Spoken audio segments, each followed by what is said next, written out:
Shalom semuanya, selamat pagi, selamat Paskah. Apa kabar saudara?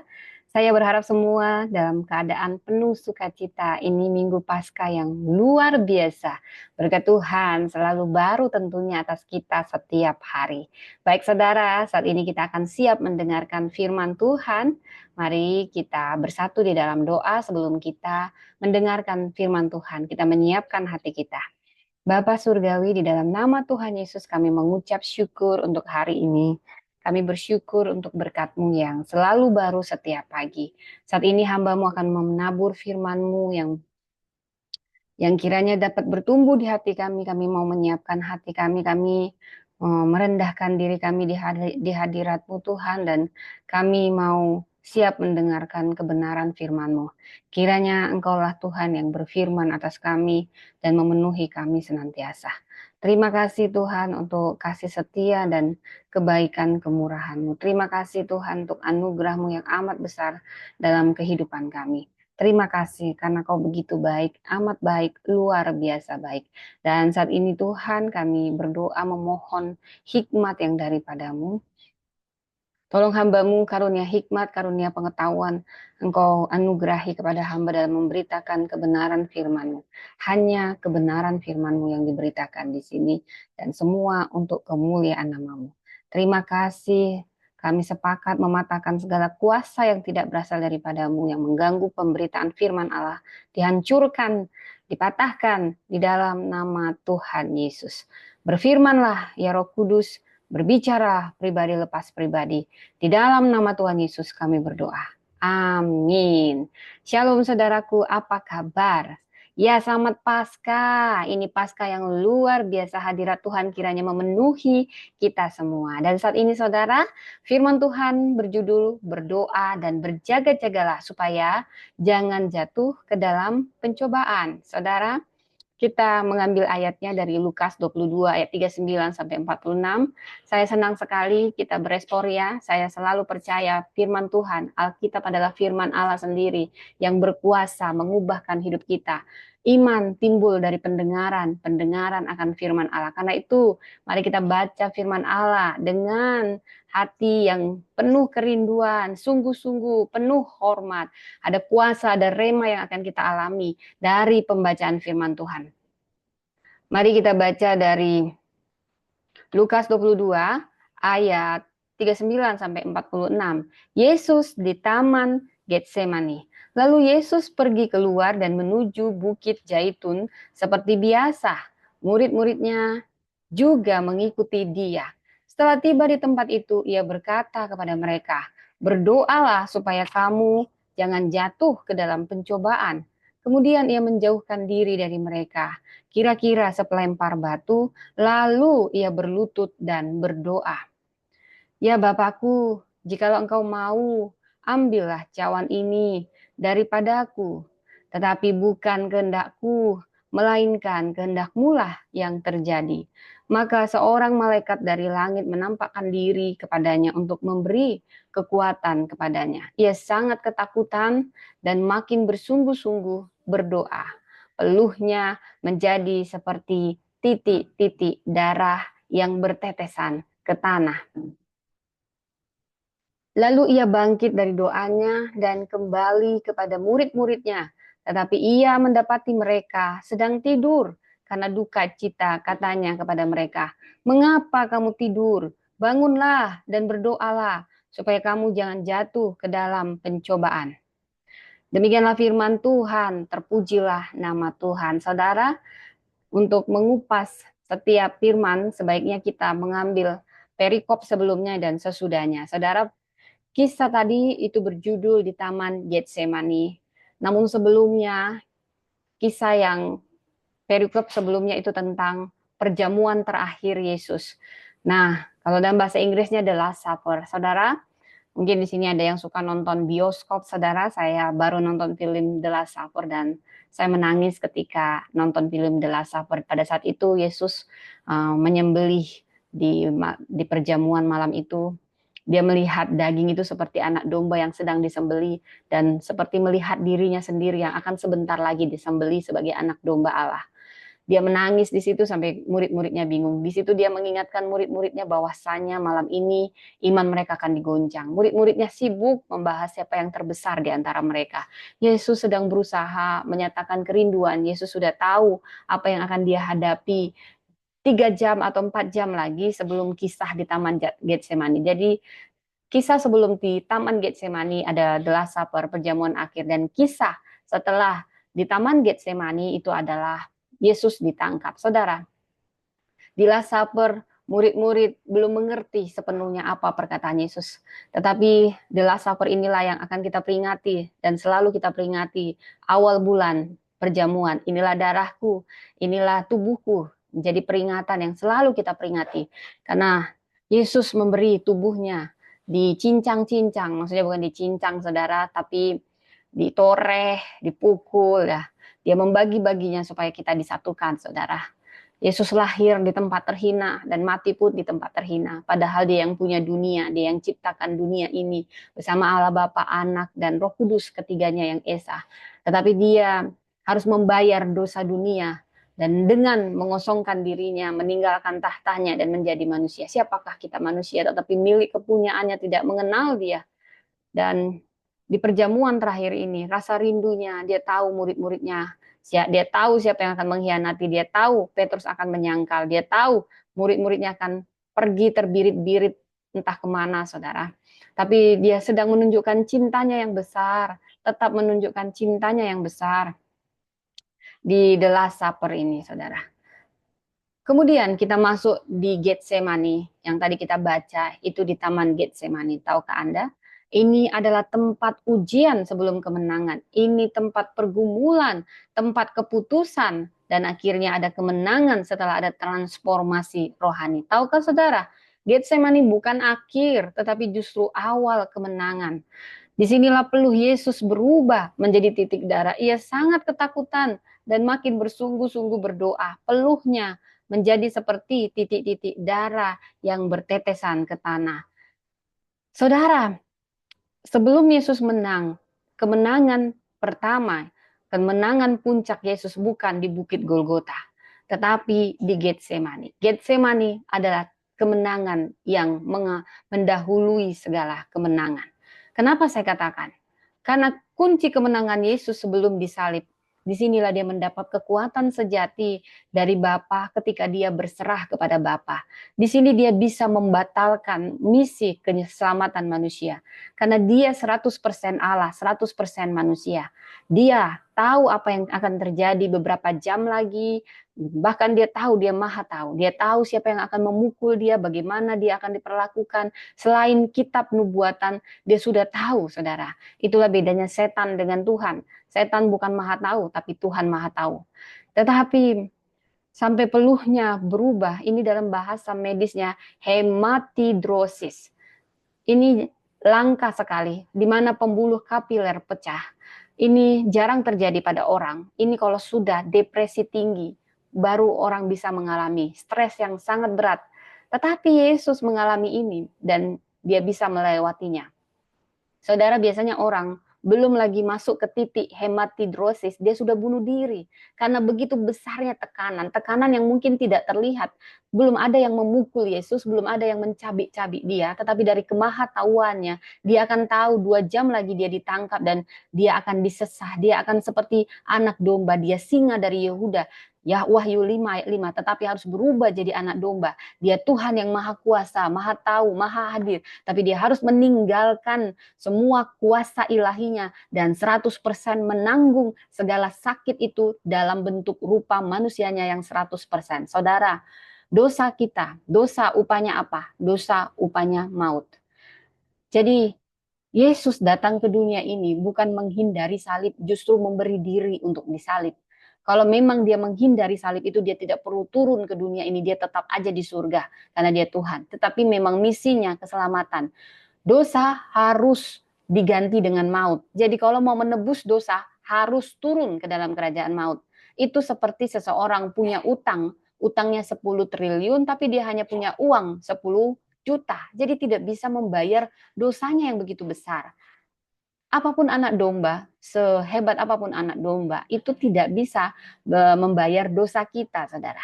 Itu harus dalam rupa manusia yang dikorbankan. Dan manusianya tidak boleh berdosa, sementara tidak ada manusia yang tidak berdosa kecuali Yesus. Yesuslah satu-satunya manusia yang tidak berdosa. Kenapa? Karena dia Tuhan yang jadi manusia. Yesus bukan manusia yang dituhankan, melainkan Tuhan yang jadi manusia. Kenapa dia harus jadi manusia? Karena dia mau disalibkan dalam rupa manusia untuk membayar dosa manusia. Dia harus turun ke dalam kerajaan maut dalam rupa manusia, karena yang berdosa adalah manusia. Dan upah dosa adalah maut. Maka menebusnya harus sama, harus seimbang. Inilah bentuk keadilan Allah dan juga bentuk kasih Allah. Karena tidak ada yang bisa mengimbangi kekudusannya dan keadilannya, maka dia sendiri yang harus turun dari tahtanya yang maha kudus itu untuk menebus kita, saudara. Tapi yang menjadi kepunyaannya juga tidak kenal siapa dia, saudara. Saudara, di sini Yesus sudah tahu. Di sini hatinya begitu peluh. Di sini dia jujur. Bapa, kalau boleh biarlah cawan ini lalu daripadaku. Tapi bukan kehendakku Bapa, tapi kehendakmu. Dia mengatakan doa yang sama 3 kali. Dia meminta kekuatan. Dia berkata pada murid-muridnya, mengapa kau tidur? Tidak sanggupkah kau berdoa 1 jam saja? Dia butuh kekuatan sampai malaikat harus turun dari langit memberi dia kekuatan. Karena murid-muridnya pada molor, pada tidur. Inilah saudara mengingatkan kita penting mendukung sesama kita yang dalam pergumulan, karena doa betapa besar kuasanya. Kadang doa tidak mengubah situasi kita, tapi lebih dulu mengubah hati kita. Itulah doa yang paling tulus, dan kekuatan ilahi yang sejati akan turun ketika kita memeras keinginan kita dan menggantikannya. Tetapi Tuhan, bukan kehendakku, tapi kehendakmu jadilah. Itu disitulah kekuatan ilahi, dan Yesus menang lebih dulu di Getsemani, bukan di Golgota. Dia sudah tahu dia akan dicabik-cabik. Dia tahu paku 15 cm, bukan paku payung, saudara, yang akan masuk ke dalam pergelangan kakinya, pergelangan tangannya. Dia tahu dia akan mengalami pendarahan di kepalanya yang dipasang kawat duri yang kurang lebih mungkin 5 cm. Saudara, sebelum Yesus memikul salib, dia sudah seperti bukan manusia lagi, karena dia dicambuk dulu 39 kali. Kenapa harus 39 kali, saudara? Karena kalau sudah 40 kali, manusia bisa mati sebelum dia disalib. Esensi salib bukan untuk membuat manusia mati, tetapi untuk mempermalukan dan menyiksa secara emosional, menyiksa segala sesuatunya, mempermalukan habis-habisan. Pada saat disalib sebenarnya Yesus itu telanjang, saudara. Begitu malu, pemilik alam semesta harus ditelanjangi, harus dipermalukan, harus diludahi, harus diolok-olok. Dan dia sudah tahu itu yang akan terjadi pada dia di Taman Getsemani, karena dia maha tahu dari keilahiannya. Tapi dia harus diam, dia nggak boleh membalas, karena walaupun dia berkuasa, dia bisa tinju itu para prajurit Romawi, dia bisa tinju para muridnya. Tetapi kalau dia tinju sampai langit ke-7, maka apa gunanya dia datang ke dunia? Karena dia memang datang untuk memberi dirinya kepada maut, supaya dia menyelamatkan kita dari maut. Saudara, kemenangan Yesus sejati bukan di kayu salib. Tahukah Anda, bahkan ada kisah kenapa dia membiarkan dirinya dilukai. Hanya karena dengan luka-luka di tubuh Yesus, maka luka kita sembuh. Maka dia yang harus mati menggantikan kita supaya kita hidup. Kita belum mengerti begitu besarnya kasih Allah. Saudara, kita dikatakan di kitab Yesaya, wajahnya bukan lagi seperti manusia. Kenapa? Karena sebelum dia memikul salib, dia sudah dicambuk dengan cambuk Romawi yang ada jarumnya di ujungnya, kayak bola-bola plagrum. Plagrum ini punya tancapan. Dia kalau dipukul, saudara, itu narik daging-daging. Itulah yang disebut bilur-bilur. Tapi Yesus membiarkan, dan dia tidak boleh memakai kuasa ilahinya. Harus dalam rupa manusianya. Dia harus disiksa. Dia bisa berkuasa tendang itu semua prajurit Romawi. Tendang dan butakan mereka. Tapi tidak boleh. Karena hanya dengan itu dosa dibayar. Darah dibayar dengan darah. Upah dosa dalam maut dibayar dengan maut. Itu kematian.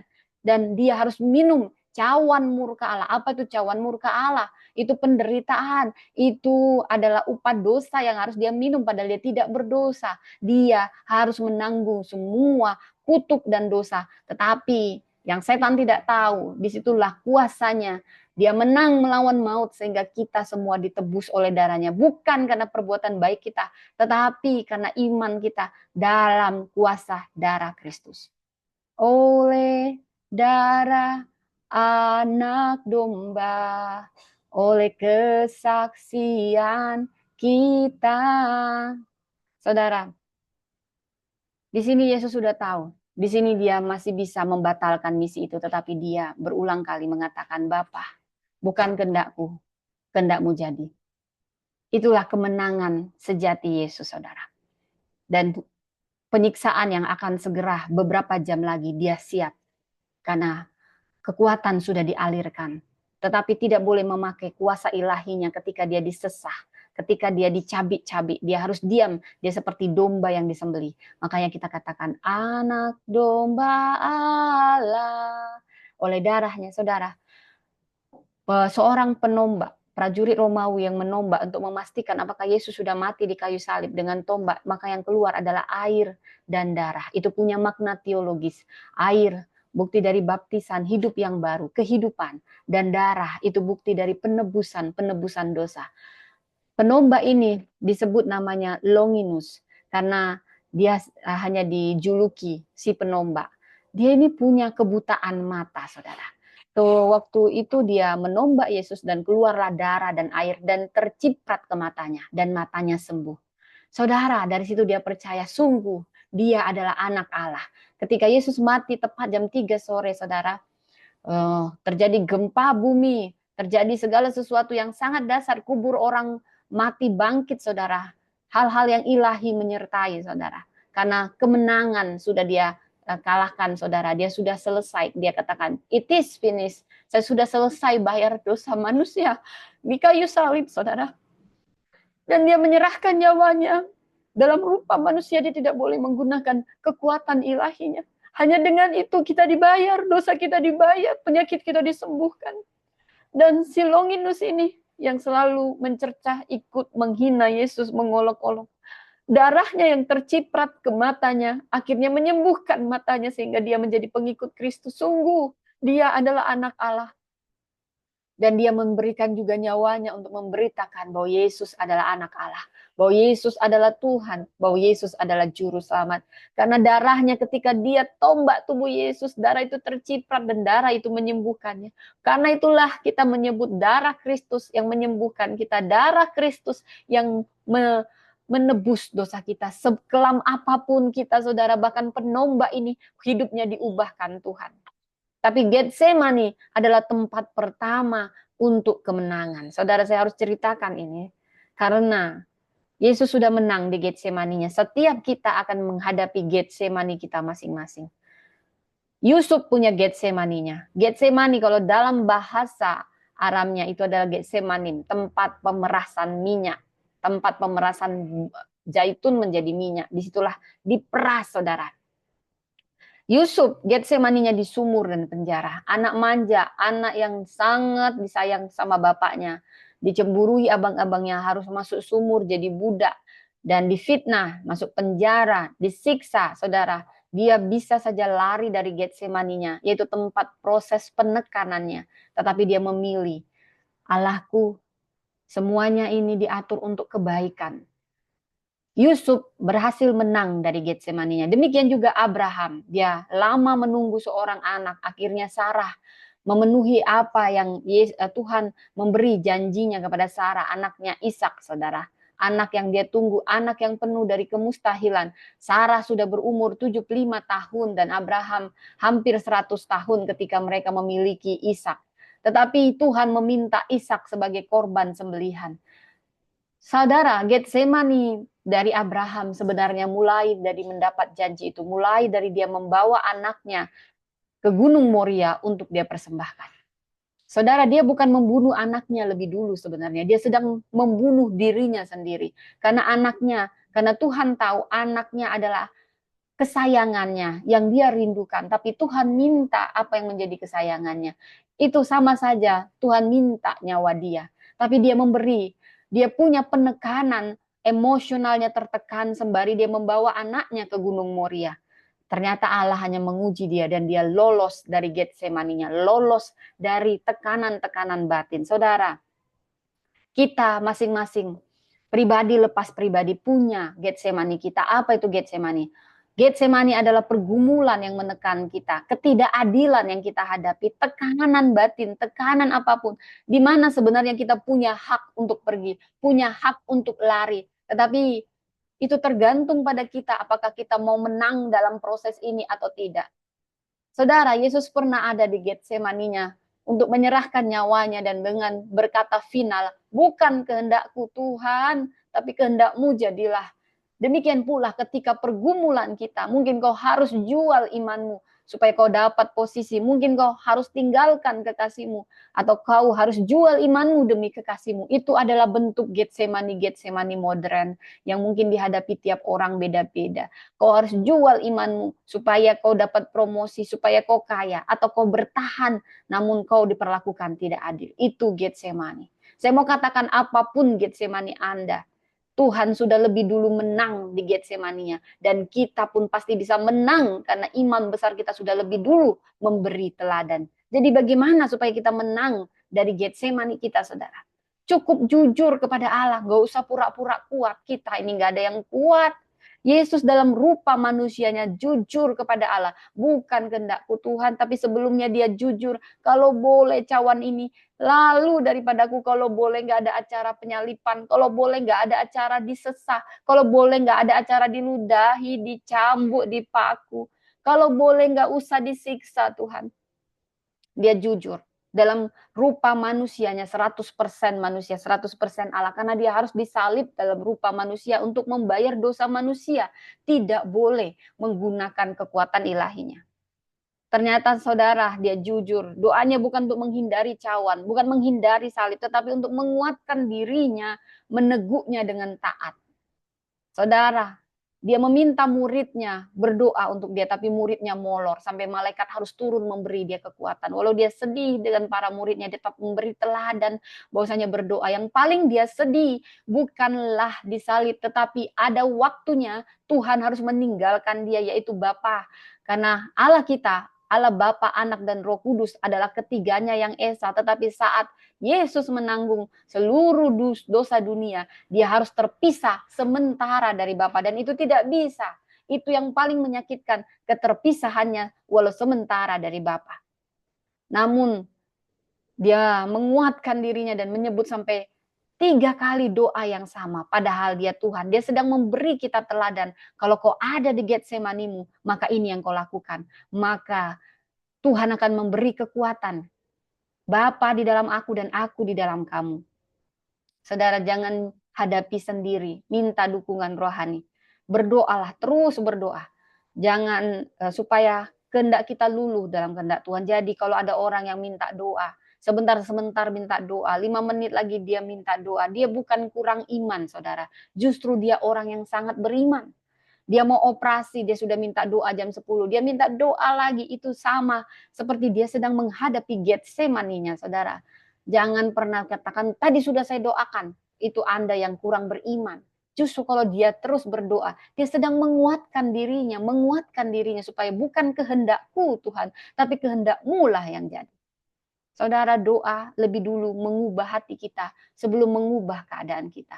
Sekalipun keadaan tidak berubah, tapi hati kita sudah diubah sesuai dengan kehendak Tuhan, kita berespon menang, maka kita pasti menang dalam tiap pencobaan. Kita tidak tahu ke depan 5 menit lagi apa pencobaan yang terjadi. Ada hal di dunia ini yang nggak bisa kita kendalikan, tetapi yang bisa kita kendalikan diri kita. Dan caranya adalah berdoa. Saudara, kenapa Yesus berkata, minta aku. Mengapa 1 jam aja nggak bisa? Berjaga-jagalah, berdoalah 1 jam saja. Berjaga-jaga dalam bahasa Yunaninya grogoreo. Kenapa hanya 1 jam? 1 jam. Kita gosipin orang bisa 2 jam, 3 jam, 4 jam. Tapi 1 jam berdoa. Para murid molor. Karena apa? Coba pastikan kiri kanan Anda. Jangan tidur. Katakan, jangan tidur. Saudara, Ada makna teologis dari 1 jam. Ini disiplin kasih. Ini bukan sekedar waktu. 1 jam, menurut tradisi Yahudi, ini sudah satu bagian dari watch malam, jam berjaga. Di sini kita sudah bisa mengalami kesungguhan, karena itu 1 jam fokus kesungguhan dan kedekatan kita dengan Tuhan. 1 jam adalah simbol kesetiaan dalam waktu kecil yang berkuasa besar. 1 jam dalam hadirat Tuhan itu bisa mengubah 23 jam dalam hidup kita. Tuhan tidak melihat, God does not look at the quantity of your time, but at the quality of your attention. Tuhan tidak menilai dari lamanya waktu kita berdoa atau baca firman, tapi dari ketulusan hati kita, dari fokus hati kita saat kita bersama dengannya. 1 jam ini tidak bicara tentang durasi, tapi bicara tentang kedalaman relasi dari hati yang benar-benar hadir. Ini sangat berarti. 1 jam doa ini bisa mengubah 1 tahun keputusan.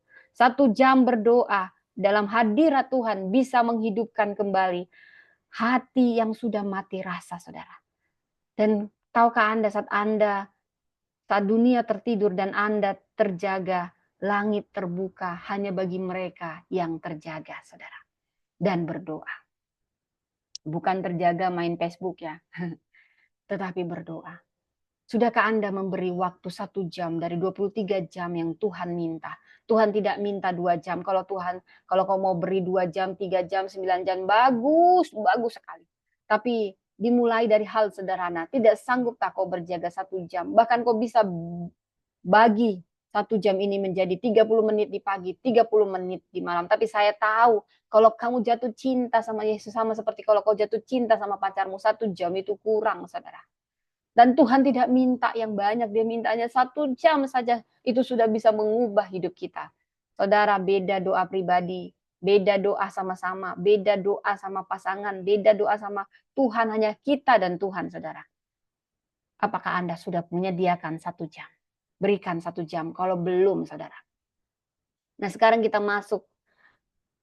Tema kita diambil dari Lukas 22 ayat 40. Berdoalah supaya kamu jangan jatuh ke dalam pencobaan. Itu dari LAE, dari LAI. Kalau dalam bahasa Indonesia sehari-hari, berdoalah supaya kalian jangan tergoda untuk berbuat dosa. Kalau dari firman Allah yang hidup, berdoalah supaya kamu jangan tergoda untuk meninggalkan Allah.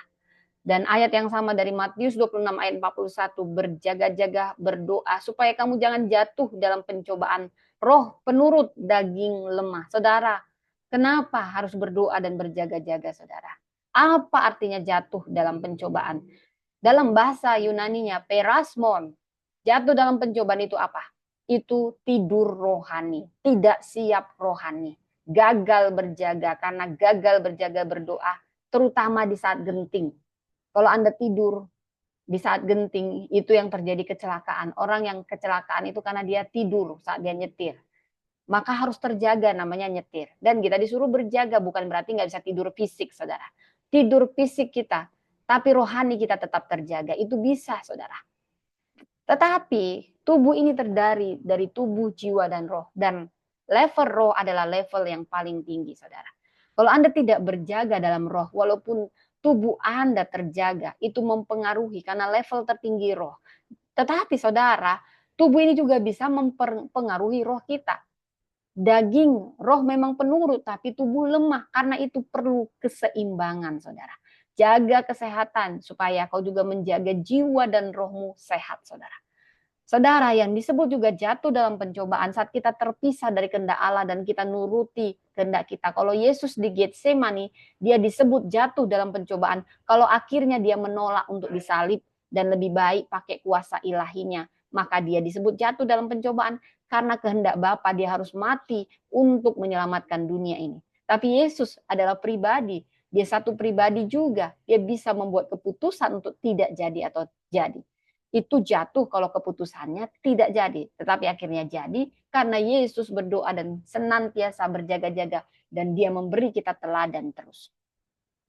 Saudara, itu juga melarikan diri dari tanggung jawab. Hilang kepekaan rohani. Ini bisa disebut jatuh dalam pencobaan. Anda tidak peka lagi, saudara. Kalau orang yang berdoa berjaga-jaga, dia peka kalau sesuatu ada yang lain di sekitarnya, di gerejanya, di jemaatnya.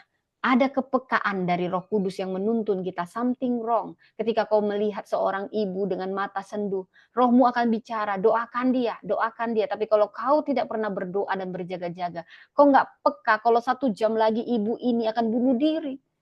Kau tidak peka keadaan di sekitarmu, kau tidak peka dengan keluargamu, dengan ayah ibumu, kau tidak peka kalau akan ada kecelakaan. Saudara, sebelum sesuatu yang buruk terjadi, orang yang berdoa dan berjaga-jaga punya kepekaan. Saudara mungkin pernah lihat Los Angeles sebelum terbakar.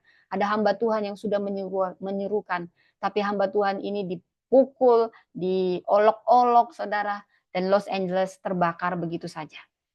Saudara, pencobaan mungkin akan tetap terjadi, tetapi ketika kita berdoa dan berjaga-jaga, ada bedanya. Saat kita berdoa dan berjaga-jaga, bencana tetap terjadi, tapi kita berespon benar. Tahukah Anda, murid Yesus tidak ada yang berdoa dan berjaga-jaga karena mereka fisiknya sudah lemah, roh mereka pun lemah. Mereka tidur, molor semuanya pada saat genting.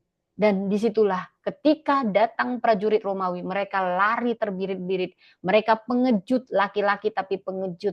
Petrus yang disuruh berdoa, sok jago dia, saudara. Aku tidak akan pernah menyangkalmu, apapun yang kau katakan. Padahal dia menyangkal 3 kali ketika Yesus disesah, ketika Yesus disiksa. Dia menyangkal Yesus. Aku nggak kenal Yesus, aku bukan pengikut Yesus. Wow, akhirnya setelah ayam berkokok 3 kali, dia menangis.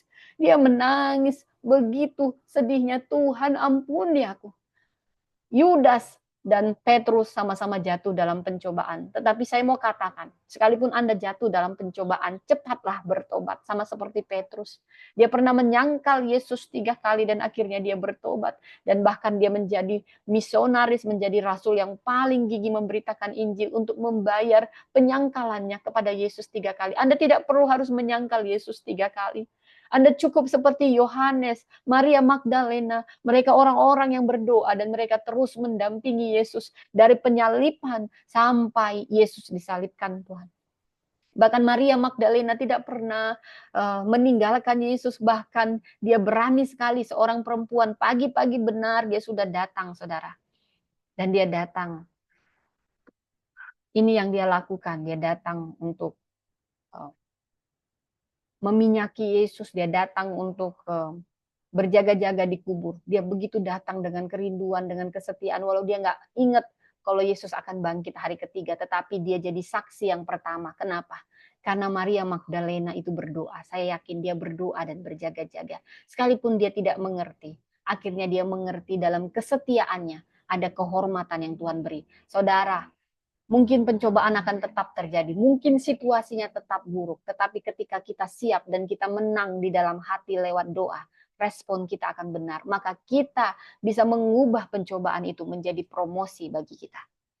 Saudara, sudahkah kita berjaga dan berserah? Ingat, iblis seperti singa yang mengaum, berjalan sekitarnya. Dia akan lihat siapa yang tidur di sini. Bahkan di ruangan ini pun dia lihat siapa yang bisa kuterkam, yang lagi tidur. Nah, pastikan kiri kanan Anda jangan tidur, jangan tidur, jangan tidur. Ada iblis siap mengaum-ngaum. Berdoalah, jangan hanya untuk dirimu.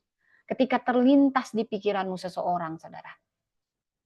Mungkin seseorang ini tidak Anda terpikirkan, tetapi kalau dia terlintas saja, berdoalah 1 menit buat dia. Artinya Roh Kudus sedang mengingatkan kita. Ada seseorang yang membutuhkanmu, membutuhkan doamu, membutuhkan dukunganmu. Doakan dia. Doakan orang yang terlintas tiba-tiba. 1 menit aja, saudara. Doakan juga keluargamu kalau kau terbangun tengah malam. Mungkin kau tidur jam 10, bangun jam 12 malam, atau bangun jam 1 malam. Itu bukan kebetulan. Tuhan sedang memanggilmu untuk berdoa bagi seseorang. Kalau dalam ngantukmu kau nggak tahu, minimal doakan keluargamu, doakan anak-anakmu. Baru kau tidur lagi. Jangan pernah kau tidur sebelum kau berdoa. Itu artinya kau berdoa dan berjaga-jaga. Atau ucapkan syukur, sembah dia sebentar. Sembah dia sebentar. Roh Kudus akan bicara kalau ada hal-hal yang harus kita peka. Itu namanya berdoa, berjaga-jaga. Saudara, dalam bahasa Yunaninya berdoa prosechomai, berjaga-jaga grogoreo, ini dalam ya saudara. Inilah kegagalan murid Yesus. Kita nggak tahu ke depan ngapain. Lu nyetir, berdoa. Lu masak, berdoa. Lu mau pakai beli baju, berdoa. Apapun. Mungkin dianggap dunia konyol. Tetapi itu bukan konyol. Itu suatu bentuk kita berdoa dan berjaga-jaga. Pasti beda yang berdoa dengan yang tidak berdoa sebelum beli baju. Wah, itu saya pernah langsung beli aja, pesan aja, tapi belum doa sungguh-sungguh, saudara. Kalaupun terjadi juga, paling tidak responmu benar, keadaan akan diubahkan, saudara. Saudara, bagaimana caranya menang atas pencobaan? Berdoa dan berjaga-jaga. Ini caranya, seperti dikatakan di ayat awalnya. Berdoa di ayat 40. Berdoa dan berjagalah supaya kau jangan jatuh dalam pencobaan. Itu cara yang paling utama. Ini artinya bicara disiplin rohani, bukan rutinitas. Kalau rutinitas itu sekedar kau melakukan terus-menerus, tapi hatimu tidak sepenuhnya di dalam. Tetapi kalau disiplin, kau punya hati di situ karena ada tujuan di situ. Tujuannya untuk kedewasaanmu, untuk pertumbuhanmu. Kalau hanya rutinitas itu autopilot gitu ya, otomatis. Di sini bicara tentang keintiman, bagaimana kau membina keintiman lewat relasi, lewat firman Tuhan. Kemudian kau harus mengenali kelemahan diri dan kau hindari zona berbahaya, saudara. Kenali kelemahan diri kita sendiri dan hindari zona berbahaya kita. Saudara, kalau Anda sudah tahu Anda lemah dalam penglihatan, jangan Anda lihat lagi pornografi. Mau Anda pendeta, siang malam Anda puasa dari Senin sampai Senin, nah setahun Anda puasa, tapi Anda nonton video porno, sami maun, itu tidak akan mengubah. Itu kelemahan, saudara. Itu nggak bisa dihapus dari ingatan. Jadi lebih baik lari. Ada yang begitu nggak perlu dilihat. Bakar, saudara. Kemudian kamu harus punya komunitas rohani yang membangun, saudara. Ibrani 10 ayat 25. Karena saudara percaya kalau kita terhubung dalam suatu komunitas, ada keintiman di dalamnya, di dalam Tuhan. Ada kepekaan rohani. Kalau seseorang lagi sakit, kita doakan. Roh Kudus akan mengingatkan kita, percayalah. Jadi bagaimana caranya? Kalau tadi kunci menang dalam pencobaan berdoa dan berjaga-jaga. Bagaimana sebenarnya berdoa dan berjaga-jaga itu? Bangun disiplin, ini bicara disiplin, saudara, disiplin rohani. Ya, itu rohani. 1 jam, minimal buat 1 jam. Ada waktumu untuk Tuhan, untuk nyembah Dia, muji Dia, berdoa, doakan keluargamu. Jangan dirimu saja, saudara. Itu jadi gaya hidup. Kau mau kemana pun sambil kerja, orait labora, itu bangun disiplin rohani.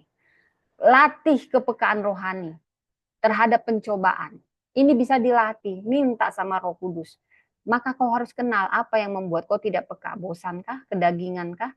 Nah, tadi ada kelemahan-kelemahan. Nah, itu dihindari, nggak usah kompromi. Langsung lari. Kemudian bangun sistem berjaga bersama. Jadi pastikan komunitasmu itu bukan penggosip, tapi yang suka berdoa dan saling mendoakan. Jadi jangan berjuang sendirian, kita nggak bisa, kita butuh sesama, kita memang makhluk yang diciptakan Tuhan, saling membutuhkan, saling mengingatkan, saling mendoakan, itu penjaga rohani. Jadi apa tandanya kalau Anda sudah berdoa dan berjaga-jaga? Pertama, hati Anda pasti peka. Kalau hati Anda nggak peka berarti bohong. Itu sudah otomatis kita dekat dengan Roh Kudus. Ada kepekaan yang Tuhan beri, ada damai sejahtera yang Dia beri, dan ada kepekaan kita akan sekitar kita. Kita sudah menjadikan doa itu gaya hidup, karena itu nafas. Anda berhenti berdoa, Anda berhenti menafas. Jadi jangan saat genting aja Anda berdoa, tapi berdoalah setiap waktu, di mana saja, kapan saja. Ada setiap waktu, ada juga saat kok intim sekali. Sama seperti kau selalu berbicara pada istrimu, saudara. Tapi ada saatnya kau intim dengan dia. Nggak usah lah saya bilang ya. Udah begitu. Bergaul intim dengan Roh Kudus. Ajak Roh Kudus ngobrol, saudara. Nggak apa-apa kita seperti anak kecil. Roh Kudus, saya mau ini. Saya mau mendekor ruangan ini untuk Paskah. Tolong saya Roh Kudus ya. Mungkin Roh Kudusnya nggak bicara, iya anakku. Mungkin nggak kayak gitu, saudara. Tapi dia tiba-tiba ada memberi kita hikmat. Cara Tuhan bicara banyak. Dia bisa bicara lewat Bapak pendeta, bisa bicara lewat orang tuamu, lewat musuhmu juga dia bisa. Dan memang ada beberapa orang dapat anugerah, dia bisa dengar suara Roh Kudus. Semakin dia intim, Tuhan akan menyatakan lebih dalam lagi. Asal jangan Anda pastikan Anda bukan nonton yang lain-lain. Jadi bisa kita simpulkan di sini. Doa bukan untuk mengubah keadaan saja, saudara. Walaupun kita mungkin ingin keadaan berubah, tapi bukan lebih dulu itu, saudara. Itu kedaulatan Tuhan. Tapi lebih dulu itu mengubah hati kita agar siap menghadapi keadaan apapun. Kita boleh minta, mintalah akan diberikan. Tapi lebih dulu hatimu berdoa untuk mengubah hatimu ini sesuai kehendak Tuhan. Berserah bukan berarti kita pasrah, justru kita melakukan bagian yang terbaik kita, dan bagian yang tersulit, yang mustahil, itulah bagian Tuhan. Dan Tuhan selalu lebih tahu yang terbaik buat kita. Jika hidup dalam doa dan waspada terhadap pencobaan, pasti kita menang, saudara. Apapun pencobaan ke depan, kalau kau selalu berdoa dan berjaga-jaga, kau pasti akan menang. Itu sudah jaminan, saudara. Kalau kau kalah, berarti ada yang salah dengan doa dan jaga-jagamu. Karena keadaannya mungkin tidak berubah, tetapi responmu berubah benar sesuai kehendak Tuhan. Jadi salib atau apapun tekanan itu tidak dimulai di Golgota, tetapi di Getsemani. Artinya apa? Kemenangan kita tidak dimulai dari dunia ini, tetapi dari hati kita yang berdoa. Di situ kita sudah menang. Sama seperti wanita pendarahan, asalku jamah jubah-jubahnya, aku akan sembuh. Dia sudah sembuh di situ secara alam roh, dan dia bertindak dengan iman. Ada iman, ada tindakan iman, karena iman tambah tindakan adalah mati. Si perempuan ini sudah beriman, imannya itu sudah hidup, dia sudah menang di alam roh, dan dia merealisasikannya dengan tindakan iman, saudara.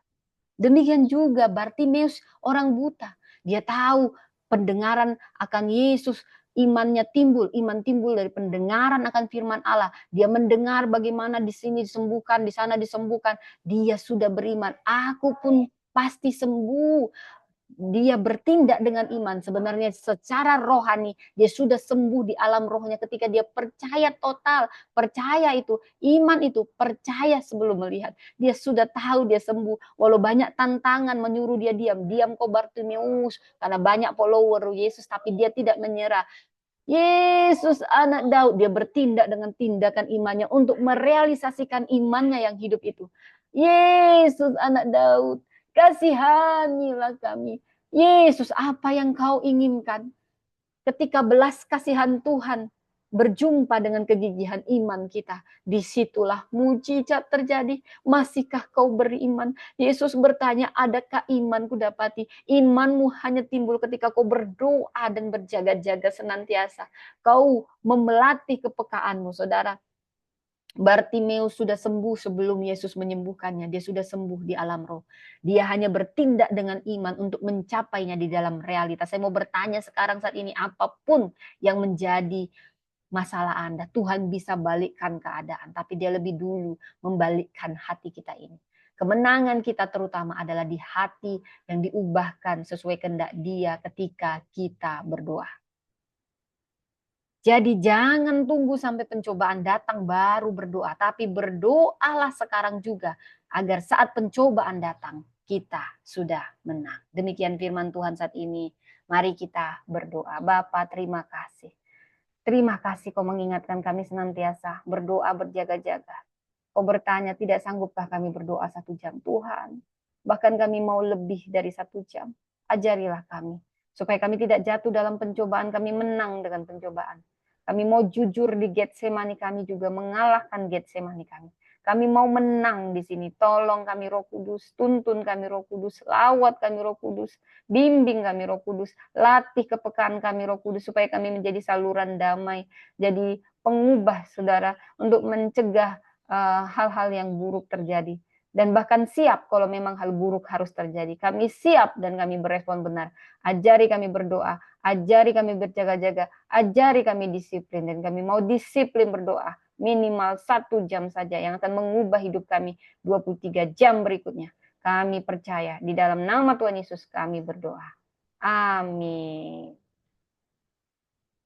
Demikianlah firman Tuhan, Tuhan memberkati.